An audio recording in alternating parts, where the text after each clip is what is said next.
Welcome back, everyone. So, as you know, I've been reviewing this bike, and a couple of things have happened recently, and I want to use this video to show you the sort of things that can happen when you have ownership of bikes like this. And in a minute, I'll switch over to my own bike, which I own, not the review model, because this isn't about Volition itself. This is about the sort of issues that can have when you own these type of machines. So I'm going to switch over to the Scott now. So we're now with the Scott. So why am I talking about this?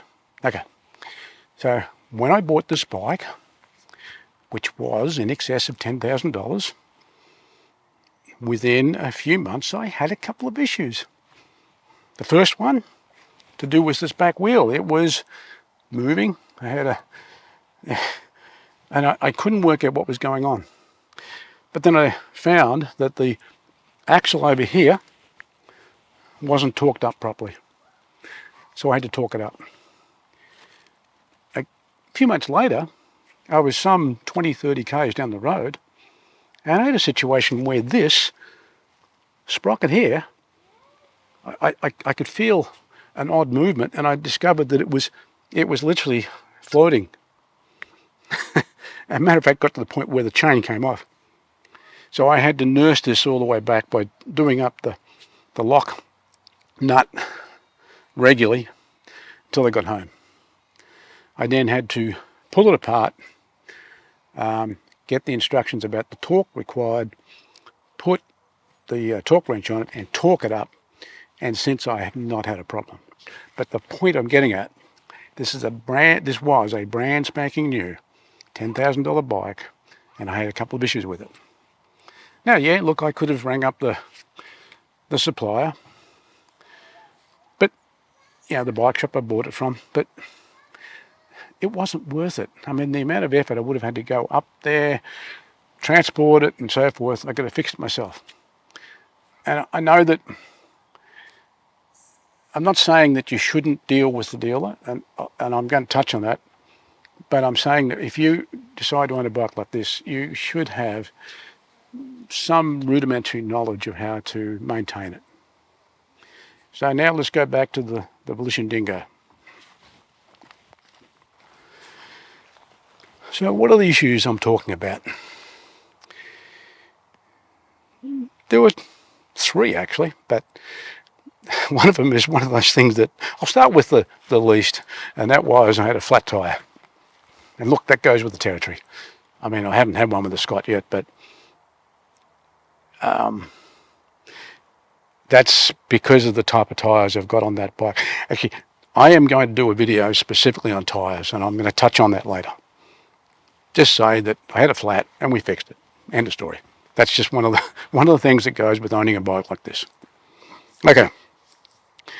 The second item was something I learned about the Bafang system some time ago, because I built my own Bafang system, and I've had another Volition bike with a Bafang system on it. And this is just one of those little idiosyncrasies of the Bafang system. So if ever you see this warning on your monitor, what you need to look at, the two things you need to look at will be, number one, the actual, on your spokes here, there is a little sensor that goes past another sensor which is behind this frame here. Now, if that's been knocked off, which can happen, can twist on the spoke, it won't be sensing. So that's number one. Number two, you may have to check out the sensor itself. And I remember back when the first Bafang system I actually built, I had a faulty sensor, and I get the supplier to send me a new one, and hey presto, problem solved. I had a similar problem with the first Volition bike I bought. The sensor was intermittent, So I contacted Volition and they kindly sent me another sensor, and I've never had a problem since. So once you ascertain that the sensors are fine, the other thing which could happen, and that's what happened here, is that with the Bafang systems they have cables with plugs, and so when you're running cables all the way through the frame and so forth, you have connector plugs with little arrows on them, and I'll show you that. And unlike, say, a bike like the Scott, which is built in a factory where all the cables are run from the beginning to the end and then connected, the Bafang system gives you the ability to run cables through other sections, and then sort of, it's like a modular system.